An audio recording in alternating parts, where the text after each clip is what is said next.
ತುಮಕೂರಿನ ಹಲವು ಹಾಸ್ಟೆಲ್ಗಳಿಗೆ ರಾಜ್ಯ ಮಕ್ಕಳ ಹಕ್ಕುಗಳ ರಕ್ಷಣಾ ಆಯೋಗದ ಅಧ್ಯಕ್ಷ ಶಶಿಧರ್ ಗೋಸುಂಬೆ ಸದಸ್ಯ ಕೆಟಿ ತಿಪ್ಪೇಸ್ವಾಮಿ ದಿಢೀರ್ ಭೇಟಿ ಕೊಟ್ಟು ಪರಿಶೀಲನೆ ನಡೆಸಿದರು. ತುಮಕೂರಿನ ರೈಲ್ವೆ ನಿಲ್ದಾಣದ ರಸ್ತೆಯ ಹಿಂದುಳಿದ ವರ್ಗಗಳ ಕಲ್ಯಾಣ ಇಲಾಖೆಯ ಹಾಸ್ಟೆಲ್ಗೆ ರಾಜ್ಯ ಮಕ್ಕಳ ಹಕ್ಕುಗಳ ರಕ್ಷಣಾ ಆಯೋಗದ ಅಧ್ಯಕ್ಷ ಶಶಿಧರ್ ಗೋಸುಂಬೆ ಸದಸ್ಯ ಕೆಟಿ ತಿಪ್ಪೇಸ್ವಾಮಿ ಭೇಟಿ ನೀಡಿ ಪರಿಶೀಲನೆ ನಡೆಸಿದರು. ವಿದ್ಯಾರ್ಥಿ ನಿಲಯದಲ್ಲಿ ಕಳಪೆ ಆಹಾರ ಪದಾರ್ಥಗಳನ್ನು ಬಳಸುತ್ತಿರುವುದು ಕಂಡುಬಂದು ಅಸಮಾಧಾನ ವ್ಯಕ್ತಪಡಿಸಿದರು. ತದನಂತರ ತುಮಕೂರಿನ ಸಮಾಜ ಕಲ್ಯಾಣ ಇಲಾಖೆಯ ಸರ್ಕಾರಿ ಪದವಿ ಪೂರ್ವ ಕಾಲೇಜು ಬಾಲಕರ ವಿದ್ಯಾರ್ಥಿ ನಿಲಯಕ್ಕೆ ಭೇಟಿ ನೀಡಿ ಪರಿಶೀಲನೆ ನಡೆಸಿದರು. ಅಗತ್ಯ ಸೌಲಭ್ಯ ಕಲ್ಪಿಸದ ಹಾಸ್ಟೆಲ್ ವಾರ್ಡನ್ ರಮೇಶ್, ಸಮಾಜ ಕಲ್ಯಾಣ ಇಲಾಖೆ ಜಂಟಿ ನಿರ್ದೇಶಕ ಕೃಷ್ಣಪ್ಪ ಅವರನ್ನ ತರಾಟೆಗೆ ತೆಗೆದುಕೊಂಡರು.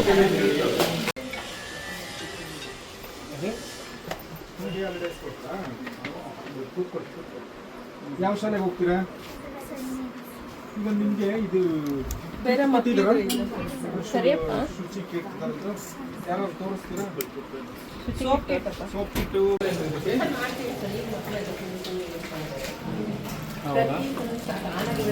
ಮಕ್ಕಳ ಮಧ್ಯೆ ಇರಲ್ವಲ್ಲ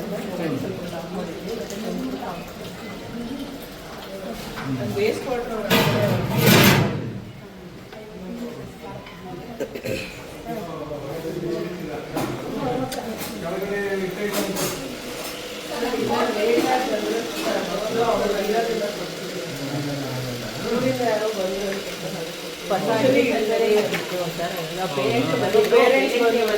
ನೋಡ್ರಿ, ಅವು ಸರ್ಕಾರ ನಿಮಗೆ ಸಮಸ್ಯೆಗಳಾದಲ್ಲಿ ಏನ್ ಕೇಳುತ್ತೆ ನಿಮಗೆ?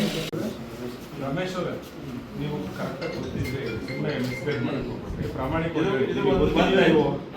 ಒಂದು 12 ತೋರಿಸ ಮತ್ತೇನು ಇಲ್ಲ ಅಂದ್ರೆ ಮಕ್ಕಳೇ ಬೇಕಿಲ್ಲ. ಅಲ್ಲಿ ತೋರಿಸಿ ಎಲ್ಲೆಲ್ಲಿದೆ 12 ತೋರಿಸಿ ಮತ್ತೆ ಎಲ್ಲ ಕಡೆ ಬಟ್ಟೆ ಅದು ಪೇಪರ್ ಕೆಲಸ ಮಾಡಲ್ಲ. ಹೃದಯ ಭಾಗದಲ್ಲಿ ಪರಿಸ್ಥಿತಿ ಇದ್ರೆ ಜಿಲ್ಲಾ ಕೇಂದ್ರದ್ದು, ಇನ್ನು ಗ್ರಾಮೀಣ ಭಾಗದಲ್ಲಿ ಏನಿದೆ ರೀ ಜೆಡಿಯವರೇ? ಸರ್ ಇವೆಲ್ಲ ನಮಗೆ ಸ್ಟೇಟ್ ಇಂದ ಸಪ್ಲೈ ಸರ್. ಎಷ್ಟು ಎಷ್ಟಿದೆ ನೋಡ್ರಪ್ಪ? ಟ್ರಂಕ್ 1 2 ಇದು ಟ್ರಂಕ್ ಇದೆ ನೋಡ್ರಿ. ಮಾತಾಡ್ತಾ ಇದ್ರಪ್ಪ, ಕರೆಕ್ಟಾಗಿ 12 ಬೆಡ್ ಇರ್ಬೇಕು ತಾನೆ. ಈಗ ಕರೆಕ್ಟ್ ನಿಮ್ಗೆ ಗೊತ್ತಿಲ್ಲ ಅಂತ ಆಯ್ತು. ಇಲ್ಲಿಗೆ ಮಕ್ಕಳೆಷ್ಟು ಕೊಡ್ತಾರೆ ಅಂತ ನೋಡ್ರಪ್ಪ, ನಾನು ಹೇಳಿದ ಸ್ಪಷ್ಟವಾಗಿ ಅರ್ಥ ಆಗ್ತಾ ಇದೆಯಲ್ಲ. 12 ಮಕ್ಕಳು ಇರ್ತಾರಪ್ಪ ಇಲ್ಲಿ. 12 ಬೆಡ್ ಎಲ್ಲಿದೆ ತೋರ್ಸಂದಾಗ ಅಷ್ಟೇ ಹೇಳ್ಬೇಕು, ಅಷ್ಟೇ ತೋರ್ಸ್ಬೇಕಪ್ಪ. ನಾನು ಒಂದ್ ಕೇಳಿದ್ರೆ ನೀವು ಒಂದ್ ಹೇಳ್ತಾರೆ ತುಮಕೂರಲ್ಲಿ ಏನಿದೆ ವಿಶೇಷ ಅಂತ. 12 ಬೆಡ್ ತೋರಿಸಿ ನನಗೆ, ತೋರಿಸಿ 12 ಎಣ್ಸಪ್ಪ.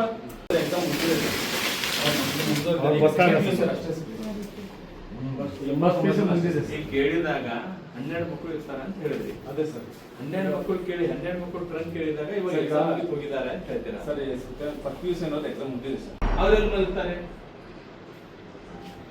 ಈಗ 12 ನೀವು ಇದಾವೆ ಇಲ್ಲಿ ಡ್ಯೂಟಿ ಎಲ್ಲಿ ಮಾಡ್ತೀಯಪ್ಪ ನೀನು? ಎಲ್ಲಿ ಮಾಡ್ತೀರಿ? ನಿಮ್ಮ ಮಕ್ಕಳು ಎಲ್ಲಿ ಮಲ್ತಾರೆ ಅನ್ನೋದು ಇರ್ತದೆ, ಅದೇ ರೀತಿ ಕೆಲಸ ಮಾಡ್ತೀಯಪ್ಪ ನೀನು? ಎಲ್ಲಿ ಮಾಡ್ತಾರೆ ಅನ್ನೋದೇ ಗೊತ್ತಿಲ್ಲ, ಅದೇನ್ ಕೆಲಸ? 1000 ಮಕ್ಕಳು ಬರೀ ಕಾಟ್ ಮೇಲೆ ಮಲ್ತಾರೆ. ಅವ್ರಿಗೆ ಈ ತರ ಬೆಡ್ ಸ್ಪ್ರೆಡ್ ಕೊಟ್ಟು ಮಾಡಿಸ್ತಾರೆ. ಏನು ಇಲ್ವಲ್ಲ ಅಂತ ನೋಡ್ರಿ, ಸರ್ ಇದೇನು ಯೂಸ್ ಮಾಡ್ತಾರೆ ಎಕ್ಸೈಸ್ ಇದೆ ಸರ್. ಇದು ಕಾಟ್ ಈ ರೂಮಲ್ಲಿ ಎಷ್ಟು ಮಕ್ಕಳು ಇರ್ತಾರೆ? ಇದರೊಳಗೆ 12 ಜನ ಮಕ್ಕಳು ಇದ್ದಾರೆ ಸರ್. 12 ಜನ. 12 ಜನ ಬೆಡ್ ತೋರ್ಸತ್ತ ಇದೆ ಸರ್. ಇದು PUC ಏನ್ ಶಾರ್ಟೇಜ್ ಇಲ್ವಾ? ಮಾರ್ಚ್ ಸ್ಯಾಟರ್ಡೇ ಇದೆ ಸರ್. ಈ ಏಪ್ರಿಲ್ ಮೇ ಡಿಗ್ರಿ ಆನ್ಸರ್ ಸ್ವಲ್ಪ ಸ್ಯಾಟರ್ಡೇ ಇದೆ. ಈ ತಿಂಗಳಿಂದ ಕೊಡ್ತೀವಿ. ಅಲ್ಲಿವರೆಗೆ ಹೆಂಗ್ ಮಾಡ್ಬೇಕು ನೀವೆಲ್ಲ? ಈಗ ಮಾರ್ಚ್ ಕೊಡ್ತಾರೆ. ಏಪ್ರಿಲ್ ಬೇಗ ಸ್ಟಾರ್ಟ್ ಡಿಗ್ರಿ ಆನ್ಸರ್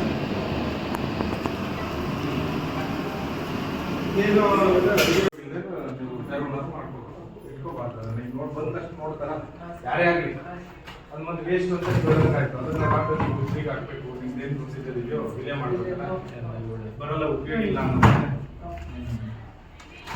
ನಿಮ್ಗೆ ಇದು ಚಪಾತಿ ಮೇಕಿಂಗ್ ಮಿಷನ್ ಕೊಟ್ಟಿದ್ದೀವಿ, ಇದೆಯಾ? ವರ್ಕ್ ಆಗ್ತಾ ಇದೆ? ಎಲ್ಲಿದೆ? ವರ್ಕ್ ಮಾಡ್ತಾರೆ. ಅಲ್ಲೇ ಕನೆಕ್ಷನ್ ಕೊಡ್ತೀವಿ ಸರ್. ಅದು ದೊಡ್ಡದು ಸರ್ ಮಿಷನ್. ಜಾಗ ಜಾಸ್ತಿ ಜನ ಮಕ್ಕಳಿದೆ ಸರ್. ಇತ್ತೀಚೆಗೆ ಒಂದು 10 years ನೋಡಿ ಚೆನ್ನಾಗಿ ಮಾಡಿದೆ.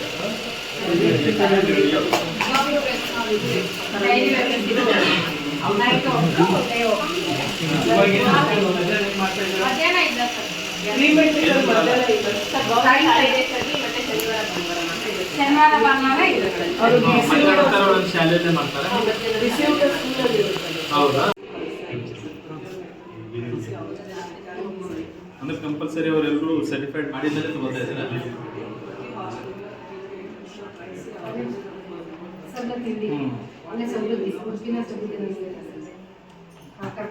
ಬಟ್ ಆ ಥರ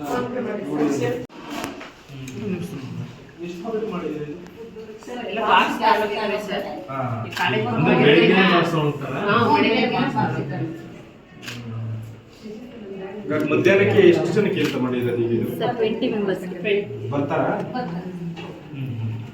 ಅವ್ರು ಕಾಲೇಜ್ ಮುಗಿಸ್ಕೊಂಡು ಕೆಲವರು ಬರ್ತಾರೆ ಸರ್. ಆಲ್ಮೋಸ್ಟ್ ಎಲ್ಲ ಮಕ್ಕಳಿಗೂ ಬಾಕ್ಸ್ ಸ್ಯಾಂಪಲ್ಸ್ ಕೊಡ್ತಾರೆ.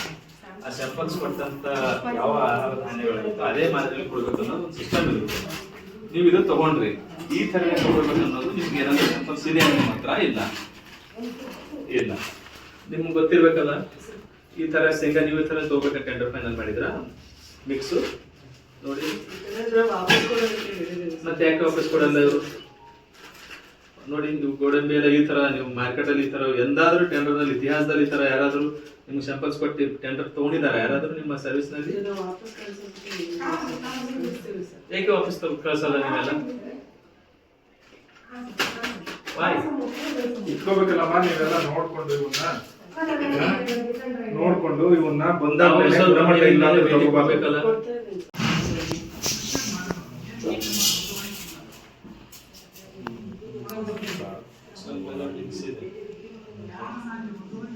ಶೇಂಗಾ ತಗೊಂಡ್ರೆ ಶೇಂಗಾ ಪುಡಿ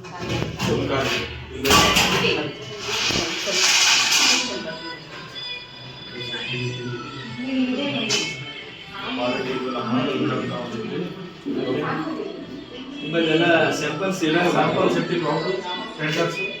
ಸ್ಯಾಂಪಲ್ಸ್ ಇಲ್ಲ. ಮತ್ತೆ ನೀವು ಹೇಗೆ, ನೀವು ಯಾವ ಮಾದರಿ ತಗೊಳ್ಬೇಕಂತ ನಿಮ್ಗೆ ಗೊತ್ತಾಗಬೇಕು. ಬಟ್ಟೆ ತಗೋತೀರಿ,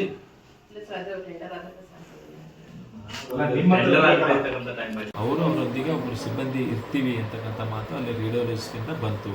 ಹೀಗಾಗಿ ಇವಾಗ ಬಹಳಷ್ಟು ಲಿಂಗಾನುಪಾತ ಕುಸಿತಾ ಇದೆ. 1000 ಗಂಡು ಮಕ್ಕಳಿಗೆ 910 ಹೆಣ್ಮಕ್ಳು ಇವತ್ತಿನ ದಿನಮಾನದಲ್ಲಿ ಇದ್ದಾರೆ. ಅದು ಇನ್ನಷ್ಟು ಸಂಖ್ಯೆ ಈ ಭಾಗದಲ್ಲೆಲ್ಲ ಕ್ಷೀಣಿಸ್ತಾ ಇದೆ. ಹೀಗಾಗಿ ಸರಿಯಾದ ರೀತಿಯಲ್ಲಿ ಆ ಒಂದು PCPNDT ಆ್ಯಕ್ಟ್ ಅನ್ವಯನೇ ಈ ಥರದ OBG ಇರ್ಬೋದು, ANC ಇರ್ಬೋದು, ಈ ಥರ ಸ್ಕ್ಯಾನಿಂಗ್ಗಳು ಭಾಳ ಪಾರದರ್ಶಕತೆಯಿಂದ ಮಾಡ್ಕೊಂಡು ಹೋಗಬೇಕಾಗಿದ್ದು ಭಾಳ ಅನಿವಾರ್ಯ ಆಗಿದೆ. ಅದು ಜಿಲ್ಲಾಡಳಿತ ಗಮನಿಸಬೇಕು. ಅದೇ ರೀತಿಯಾಗಿ ನಾವು ಮತ್ತೆ ಸ್ಟೇಷನ್ಗೆ ಹೋಗಿದ್ವಿ, ಮಹಿಳಾ ಪೊಲೀಸ್ ಠಾಣೆ ಮತ್ತು ಸೈಬರ್ ಪೊಲೀಸ್ ಠಾಣೆಗೆ ಹೋಗಿದ್ವಿ. ಮಹಿಳಾ ಪೊಲೀಸ್ ಠಾಣೆಗೆ ಹೋದಂಥ ಸಂದರ್ಭದಲ್ಲಿ CWPO ಅವರಿಗೆ ಕೇಳಿದೆ, CWPO ಯಾರಿದ್ದಾರೆ ಅಂದರೆ ಅವರಿಗೆ ಅದ್ರ ಬಗ್ಗೆ ಅರಿವಿಲ್ಲ, ಮಾಹಿತಿ ಇಲ್ಲ. ಅಂದರೆ ಒಂದು ಮಗು HJP ಯೂನಿಟ್ಗೆ ಬಂದಾಗ ಯಾವ ರೀತಿ ಸಂವೇದನಶೀಲತೆಯಿಂದ ಮಕ್ಕಳ ಸ್ನೇಹಿಯಾಗಿ ಕೆಲಸ ಮಾಡಬೇಕು ಮತ್ತು ಯಾವ ರೀತಿ ದಾಖಲೆಗಳು ಯಾವ ರೀತಿ ನಿರ್ವಹಣೆ ಮಾಡಬೇಕು ಅನ್ನೋದ್ರ ಬಗ್ಗೆ ಮಾಹಿತಿ ಕೊರತೆ ಕಾಣಿಸ್ತು. ಫಾರಂ ನಂಬರ್ 1, ಫಾರಂ ನಂಬರ್ 17 ಯಾವ ಸಂದರ್ಭದಲ್ಲಿ ಯಾರ ಮುಂದೆ ಅದನ್ನು ನಾವು ಪ್ರೊಡ್ಯೂಸ್ ಮಾಡಬೇಕು ಅನ್ನೋದ್ರ ಬಗ್ಗೆ ಸಹಿತ ಮಾಹಿತಿ ಕೊರತೆ ಅವರಿಂದ ಕಾಣಿಸ್ತು. ಅದೇ ರೀತಿಯಾಗಿ ಇನ್ನೊಂದು ವಿಶ್ವಗುರು ಅಂತಕ್ಕಂಥ ಅಲ್ಲಿ ಉಲ್ಲಂಘನೆ ಆಗಿದೆ. ಅಲ್ಲಿ PCPNDT ನೋಡಲ್ ಅಧಿಕಾರಿ ನಮ್ಮ ಜೊತೆಯಲ್ಲಿದ್ದರು. ಅಲ್ಲಿ PCPNDT ಆ್ಯಕ್ಟ್ ಅನುಸಾರ ಬೋರ್ಡ್ಗಳು ಇರ್ಬೋದು, ಆಮೇಲೆ ರಸೀದಿ ಬುಕ್ ಇರ್ಬೋದು, ಸಪ್ರೇಟ್ ರಿಜಿಸ್ಟರ್ ಇರ್ಬೋದು, ಕಾಮನ್ ರಿಜಿಸ್ಟರ್ ಇರ್ಬೋದು, CCTV ಇನ್ಸ್ಟಾಲೇಷನ್ ಇರ್ಬೋದು, ವಾಶ್ರೂಮ್ ಇರ್ಬೋದು, ಒಳಗೆ PCPNDT ಆ್ಯಕ್ಟ್ನ ಪುಸ್ತಕ ಇರ್ಬೋದು, ರಸೀದಿ ಬುಕ್ ಇರ್ಬೋದು, ಪ್ರತಿಯೊಂದು ಸಹಿತ ನಾವು ಗಮನಿಸಿದಾಗ ಯಾವುದೂ ಸಹಿತ ಅಲ್ಲಿ ಕಂಡು ಬಂದಿಲ್ಲ. ಹೀಗಾಗಿ ನಾವು PCPNDT ನೋಡಲ್ ಅಧಿಕಾರಿಗಳಿಗೆ ಅವರಿಗೆ ಶೋಕಾಸ್ ನೋಟಿಸ್ ಕೊಡಬೇಕಂತಕ್ಕಂಥ ಸೂಚನೆಯನ್ನು ಕೊಟ್ಟಿದ್ದೀವಿ. ಅದೇ ರೀತಿಯಾಗಿ ಇವತ್ತಿನ ದಿವಸ ನಮ್ಮ ಹಿಂದುಳಿದ ವರ್ಗಗಳ ಕಲ್ಯಾಣ ಇಲಾಖೆಯ ಪೋಸ್ಟ್ ಮೆಟ್ರಿಕ್ ಮತ್ತು ಪ್ರೀ ಮೆಟ್ರಿಕ್ ವಸತಿ ಶಾಲೆಗಳಿಗೆ ವಸತಿ ವಿದ್ಯಾರ್ಥಿಗಳಿಗೆ ಭೇಟಿ ಪಟ್ಟಂಥ ಸಂದರ್ಭದಲ್ಲಿ ಯಾವುದೇ ಒಂದು ಬೆಳಗ್ಗೆಯಿಂದ ಮಾಡಿದಂಥ ಆಹಾರ ಪದಾರ್ಥ 24 ಗಂಟೆಗಳ ಕಾಲ ಸ್ಯಾಂಪಲ್ ಇಡಬೇಕು. ಯಾಕಂದರೆ ಯಾವುದೇ ರೀತಿಯ ಸಮಸ್ಯೆಗಳು, ಫುಡ್ ಪಾಯ್ಸನ್ ಇತ್ಯಾದಿ ಆದಾಗ ಅದನ್ನು ಪರೀಕ್ಷೆಗೆ ಒಳಪಡಿಸಲಿಕ್ಕೆ ಬೇಕಾಗುತ್ತೆ. ಮತ್ತು ಯಾವ ಪದಾರ್ಥವನ್ನು ಮಕ್ಕಳಿಗೆ ಬಡಿಸಿದ್ದಾರೆ ಅನ್ನೋದ್ರ ಬಗ್ಗೆ ಮಾಹಿತಿಗಾಗಿ ಅದು ಸ್ಯಾಂಪಲ್ಸ್ ಕಡ್ಡಾಯವಾಗಿ ಇಡಬೇಕು. ಬಟ್ ಇಲ್ಲಿ ಕೆಳಗಡೆ ಒಂದು ವಿದ್ಯಾರ್ಥಿ ನಿಲಯದಲ್ಲಿ ಇಟ್ಟಿಲ್ಲ. ಅದೇ ರೀತಿಯಾಗಿ ದವಸ ಧಾನ್ಯಗಳು ಸಹಿತ ನಾವು ಗಮನಿಸಿದ್ವಿ. ನಮ್ಮ ಪ್ರಕಾರ ಇವತ್ತು ಕಡಲೆ ಬೀಜ ಇರ್ಬೋದು, ಆಮೇಲೆ ಡ್ರೈ ಫ್ರೂಟ್ಸ್ ಇರ್ಬೋದು, ಕಳಪೆ ಮಟ್ಟದಿಂದ ಕೂಡಿದಂಥ ಆಹಾರ ಪದಾರ್ಥಗಳು ಸರಬರಾಜು ಮಾಡಿದೆ ಅಂತ ನಾವು ಡಿಸ್ಟಿಕ್ ಆಫೀಸರ್ ಅವರಿಗೆ ವಾರ್ಡನ್ ಅವರು ಯಾವ ಕಾರಣಕ್ಕಾಗಿದೆ